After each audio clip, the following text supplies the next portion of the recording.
Family Guy, Season 21, Episode 4, The Munchurian Candidate. The video opens Peter and Lois at a new restaurant in town, his and hers, that makes a bunch of stereotype jokes. One in particular I loved was Peter asking the price of the tomahawk steak, but then opted for a kid's personal pan pizza.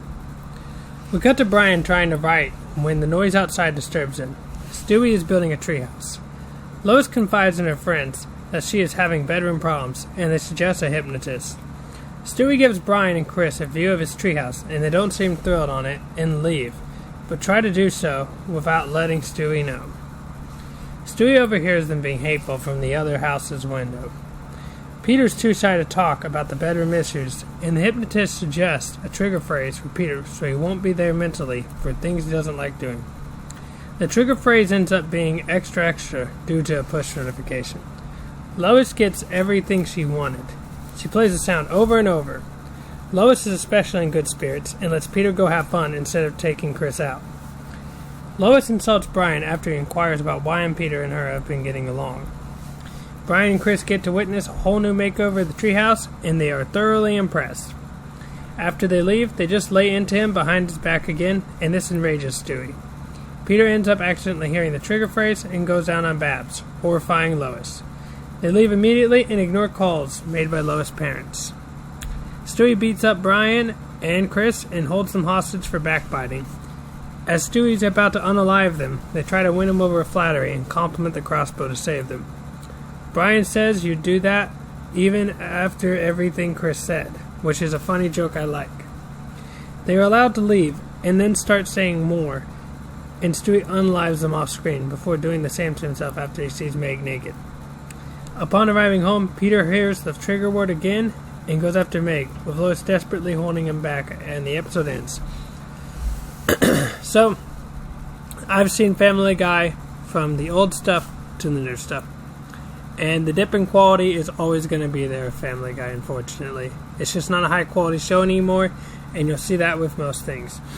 There's not really any redeemable qualities to characters, the things that you would see with stuff like, even with South Park, right?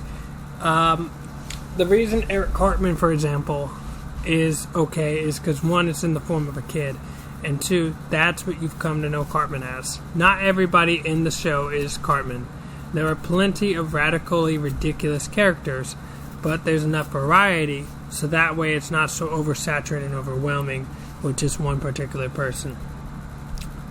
The jokes of Peter, they weren't anything that makes me laugh, and that's something you'll notice with a lot of Family Guy is you'll get a lot of just, it's more background noise than anything. The jokes of Family Guy aren't exactly clever.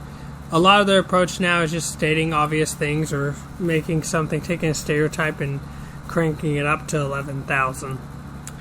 It was a good enough premise. Stewie built a house and then wanted to kill them over them insulting him, which that's kind of weird. Even though Stewie has changed a lot from the old evil guy, he's the only character who, well, has actually had character development in a good manner.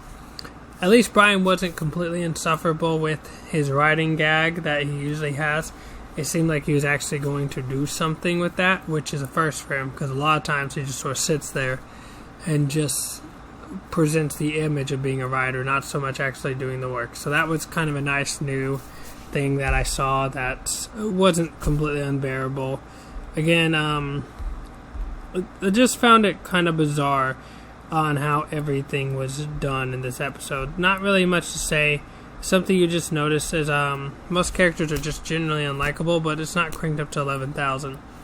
It was nice to see Peter and Lois getting along, especially considering that there's so many episodes of them cheating on each other or breaking up and getting back together or any other number of things. The situation with Babs was extremely bizarre and weird. That was really, really just fucking... Oh, that was weird for me, bro. That was extremely weird for me. Seeing that made me cringe. But the voice acting for Lois, that was the highlight of this. When she screamed out Peter's name. That was the highlight. You could tell the actor put her soul into that. And I can appreciate that because I saw that they really tried there. That was something that was amazing.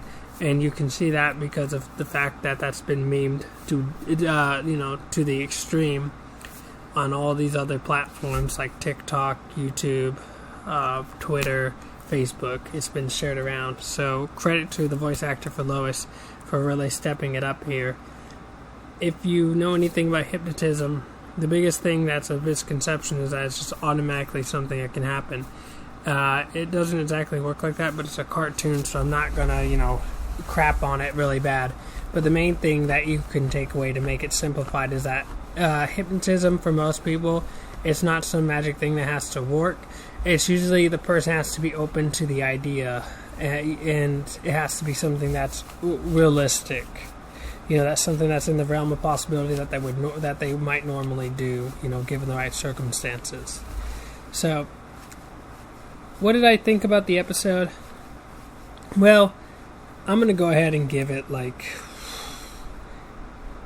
4 out of 10. Below average, but not unbearable. Thanks for watching, guys.